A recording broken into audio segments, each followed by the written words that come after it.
আসসালামু আলাইকুম everyone, welcome to my blogs, welcome to my YouTube channel. এখন বাজে হচ্ছে 3:41 আর আছি আমাদের এয়ারপোর্টের সামনে। যাচ্ছি হচ্ছে মিরপুর কাশি। আর এখান থেকে একটু ফুয়েল নিতে হবে। আর অনেকদিন পরে আমি এই পাম্পে আসলাম, বেশ কিছুদিন পরে। আর ওয়েদারের অবস্থা খুবই নাজেহাল, যে কোনো সময় বৃষ্টি আসতে পারে, এই অবস্থা।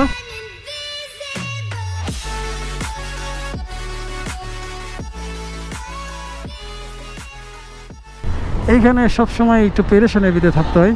তেল কি নিতে পারবো একটু দেখি না, সিরিয়াল কোন দিক দিয়ে যাবো?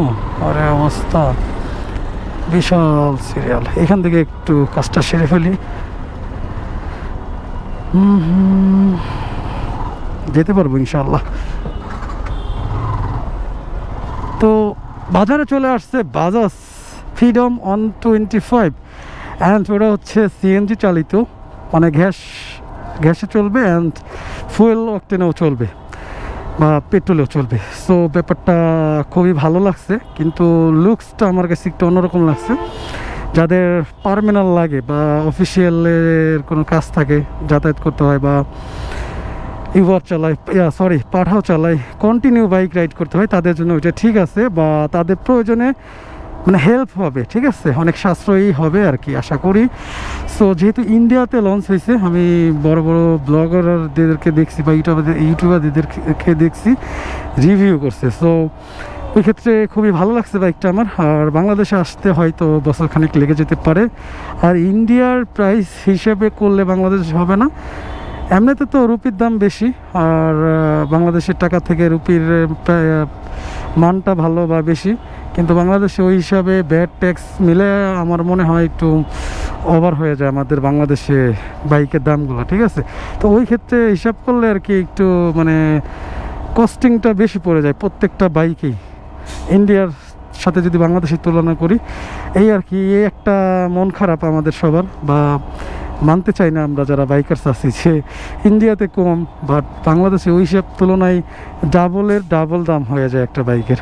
যাই হোক, এখন হচ্ছে আমার বাইকের 465 কিলোমিটার, মানে আগের 1000 আর এখনকার 465, 1465 কিলোমিটার চালাইছি আমার এই মানে ইঞ্জিন অয়েলটাতে, সিনথেটিক 710টা। তো 2000 পরে চেঞ্জ করব, তারপরে আবারও এই সিনথেটিকটাই লোড করব, দেখব যে এটার পারফরমেন্সটা কেমন হয়।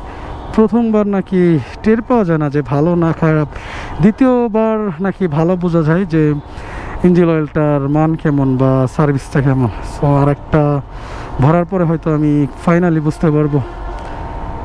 তো বৃষ্টি কি চলে আসতেছে কি না জানি না, বাট ওইখান থেকে পানি পড়তেছে, কারণটা কি? হয়তো উপরে কোনো পানি আছে, ওই যে দেখেন বৃষ্টির মতো টিপ টিপ করে পড়তেছে।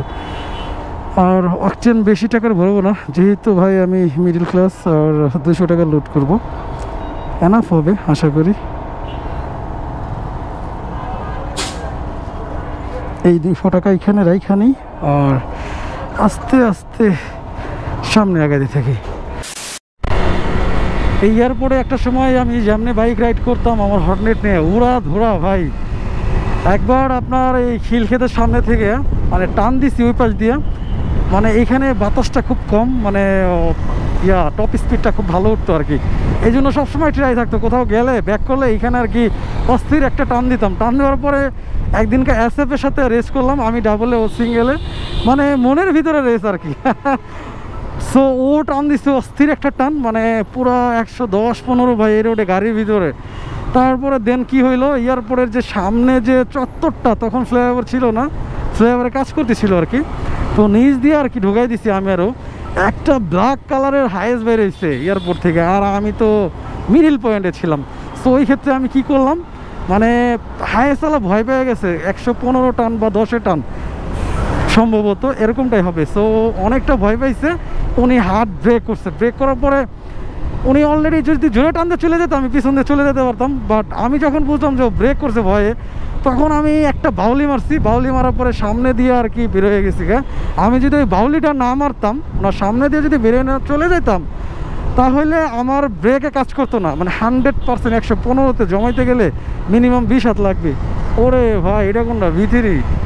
যাই হোক, মানে 15 থেকে 20 হাত জায়গা লাগে। বৃষ্টি অলরেডি চলে আসছে, মানে যে কুফাটা আমি আর কি কুফা বলি এই জন্য, ওই ব্লগের সময় আর কি বৃষ্টি আসলে আমার ক্যামেরা খুলতে হয়, এই জন্য বৃষ্টিটা ওরে ওরে ওরে অবস্থা স্লো যায়, মানে একটু স্পিডটা কমায় দিই।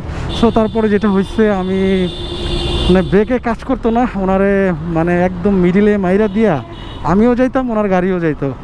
যেহেতু অ্যাক্সিডেন্ট, আমার গাড়ি ভাঙলে আমার ক্ষতি হইলে কোনো ক্ষতিপূরণ দিতে হইতো না ওনার গাড়ির, বাট এটা আসলে খুব আল্লাহ নিজে হাতে বাঁচাইছে, এরকম একটা ঘটনা আর কি আমার মনে পড়লো।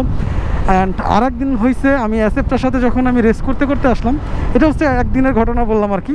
আর সেকেন্ড টাইম যখন আমি অ্যাসেপের সাথে রেস করতে আসলাম, এইখান থেকে টান দিয়েছিলাম আর কি, এইখান থেকে এয়ারপোর্টের চত্বরটার মানে ফ্লাইওভারের নিচে গেছি আমি, আর ও নিচে, বাট আমাকে ওভারটেক, আমি ওকে 2বার করছি এখানে ওভারটেক, ও আমাকে 2বার করছে। 3বারের বেলায় আমি জানি যে এখানে অনেক মানুষজন পারাপার হয়, বা আমাদের এয়ারপোর্ট আমি তো কম বেশি একটা মুখস্থ আছে আর কি রাস্তাটা।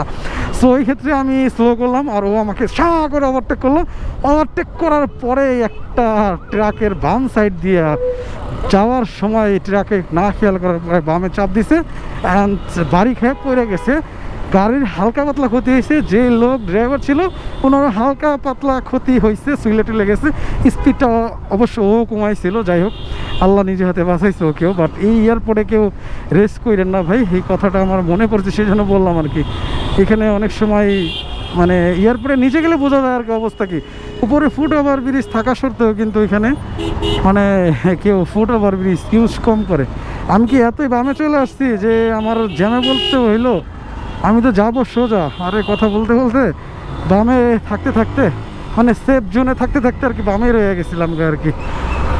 ও হো মিরপুর যাইতে আমার লাগবে কতক্ষণ, বাজে গোটা 3টা 53।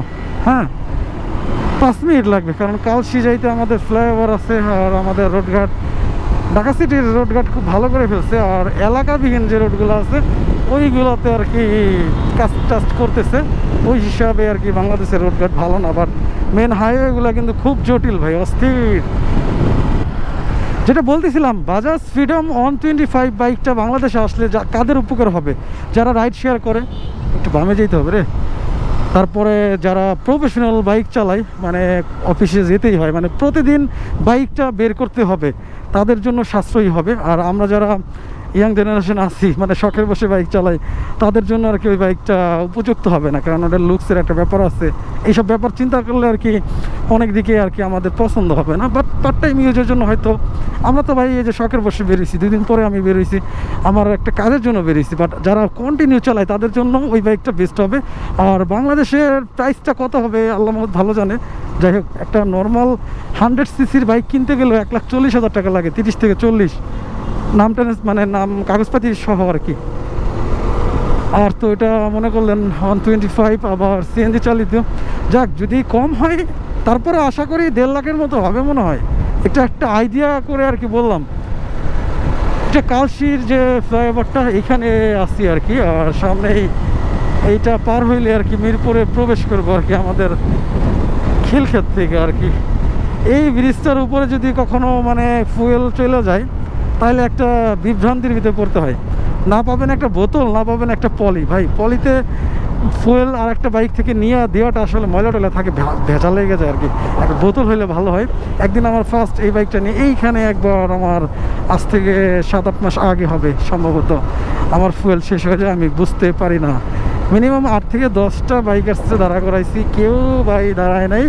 কিন্তু একটা টিভিএস, সরি ডিসকভার, আর একটা ভাই ছিল, মানে রাইড শেয়ার করতো, উনি আমার সিগন্যালটা দেওয়ার সাথে সাথে দাঁড়ায় পরে একটা পলি ম্যানেজ কইরা যেমনি হোক পরিষ্কার কইরা তারপরে একটু ফুয়েল দেয় আমাকে। এই সামনেই একটা ইয়া ছিল, মানে পাম্প ছিল, ওই পর্যন্ত যাইতে পারি।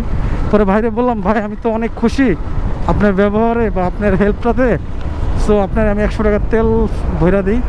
উনি নাসর বান্দা নিলই না, মানে নিবে না তো নিবে না, উপকার করছি, আবার এটার প্রতিদান কেন নিবে, সেটার জন্য আর কি। যাক, ভালো লাগছে ওনার ব্যাপারটা। সবাই আসলে বড় মনের মানুষ হয় না ভাই, মানুষ বড় হইতে পারে, মানে দামি গাড়ি হইতে পারে, চালাইতে পারি, কিন্তু ওনার মতো মনের মানুষ আসলে মন মানসিকতা সবার হয় না আর কি। এখন কালশি যাবো কোন দিক দিয়ে, একজনকে জিজ্ঞেস করি। হ্যাঁ, একটু রিক্সাওয়ালা আমাদেরকে কাছ থেকে একটু হেল্প নিলে ভালো হয়। কাকা কালশি ঢুকবো কোন দিক দিয়ে? কালশি কালশি কালশি কত দূর এখান থেকে? আচ্ছা আচ্ছা। হ্যালো, আসসালামু আলাইকুম। হ্যাঁ ভাইয়া, আমি এই যে কালশির একটু আগে আছি। হ্যাঁ, ফ্লাইওভারটা পার হয়েছি তো, আসতেছি।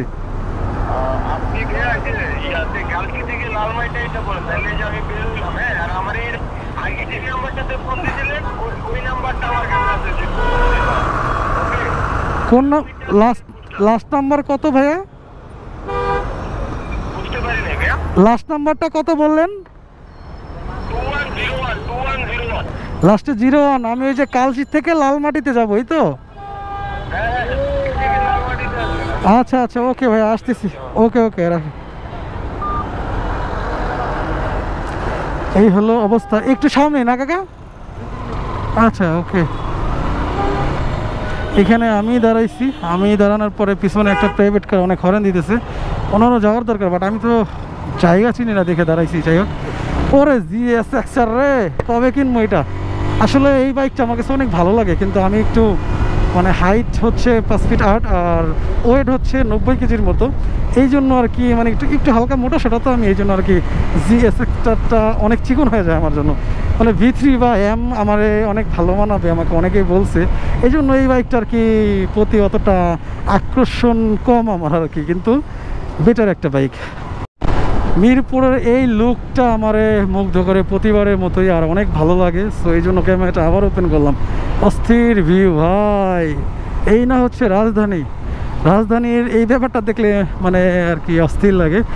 আর যেহেতু কালশি যাচ্ছি আমি, সামনে ফ্লাইওভারটা কি উঠতে হবে নাকি নিচ দিয়ে যাইতে হবে, এইটাও তো কনফিউজড। আসলে জায়গা না চিনলে আসলে ব্যাপারটা এরকম হয়। থাকি হচ্ছে উত্তরা, পাশাপাশি এলাকা, বাট আমি এতটা ভালো চিনি না। এই সাইড লেন দিয়ে আমি একটু গিয়ে আস্তে করে জিজ্ঞেস করি কাউকে।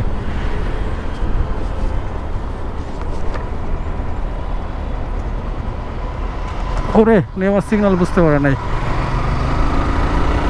ফুড পান্ডা ভাইয়ার কাছে জিজ্ঞেস করি।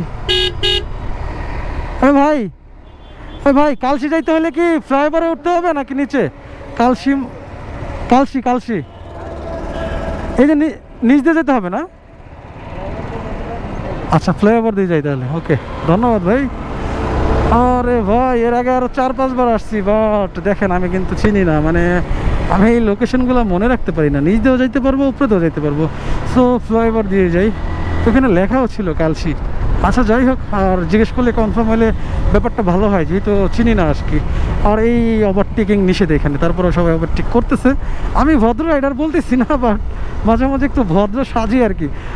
তো ভিডিওটা আজকে এই পর্যন্তই, এখান থেকে ক্লোজ করে ফেলি, যেহেতু মিরপুরে একটা কাজে আসলাম। ভিডিওটা বড় হয়ে যাবে। আশা করি ভিডিওটা ভালো লাগছে। যদি ভিডিওটা ভালো লেগে থাকে তো অবশ্যই একটা লাইক করে দেবেন। আর আমার চ্যানেলে যদি নতুন হয়ে থাকেন তো অবশ্যই সাবস্ক্রাইব করে হয়ে যাবেন আমাদের ফ্যামিলি মেম্বার্স। ভালো থাকবেন। আবারও পরবর্তী ভিডিও আসার এক পর্যন্ত তো আবারও দেখা হচ্ছে, কথা হচ্ছে, সাক্ষাৎ হচ্ছে। আসসালামু আলাইকুম, আল্লাহ হাফেজ।